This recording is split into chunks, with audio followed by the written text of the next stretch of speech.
Abraham, I want to tempt you, the father said. I want to know where we stand. And you told me here and I'm going to take that for truth. I'm going to take that this is something that you're going to say when I tell you what you got to do. It says that he took his knife. He bound Isaac. Now understand this, Isaac was his son. He was a young man. And Isaac had to be familiar with sacrifice. Because it didn't say as soon as Isaac saw his daddy coming down, he ran. He knew what was required of him. He knew what to do and the requirements of sacrifice. He didn't run. Abraham had that confidence in training his child in the ways of the Lord. Isaac knew about sacrifice.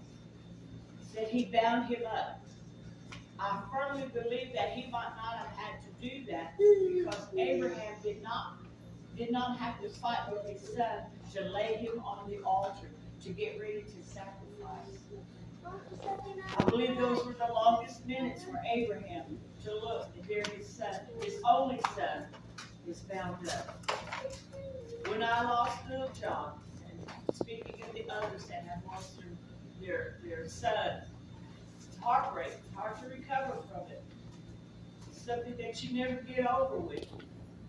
When little John left us, I didn't think I'd ever be home again. I didn't think my heart would ever heal. I still miss him. I still cry. But God knows. And one day I'll understand it. When he sits down and begins to explain it. And I'm sure a lot of thoughts went through Abraham. What am I doing? Is God testing me? Is this something to prove to him that's how I love you, how I trust you?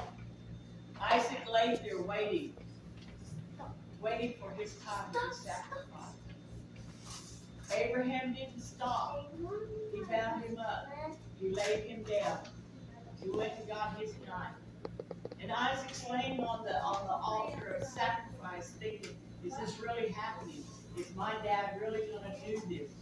What have we done that I've got to lay here and be sacrificed?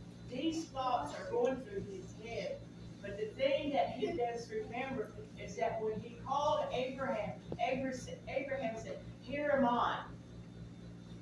Maybe he regretted. Maybe he said, maybe I should act like I wasn't there and didn't answer. We do that. Sometimes we say, I don't hear the Lord. Lord, if you're really talking to me, I got to have confirmation that it's coming from you. But through this, because of Abraham's faithfulness, because of his love, he was going by what God had told him. And so as he bound him up and got ready to sacrifice him, and laid the wood in order, bound his son, and laid him up on the altar upon the wood. Verse 10, and Abraham stretched forth his hand and took the knife to slay his son. And the angel of the Lord called upon him out of heaven and said, Abraham, Abraham. And he said, here am I. He said, lay not thy hand upon the lad, neither do thou anything unto me. For now I know that thou fearest God, seeing thou hast not withheld thy son, thine only son from me. And Abraham lifted up his eyes and looked, and behold, behind him a ram caught in the thicket by his horn. And Abraham went and took the ram and offered him up for a burnt offering instead of his son. He knew, God knew that if it wasn't his voice, God knew that if it wasn't him speaking directly to Abraham, Abraham would have fulfilled what God told him. Know the voice of God. Know when he's tempting you. Set temptation to say, I want to see where you stand. I want to see where you belong. I want to see where you work. I want to see where your faithfulness is.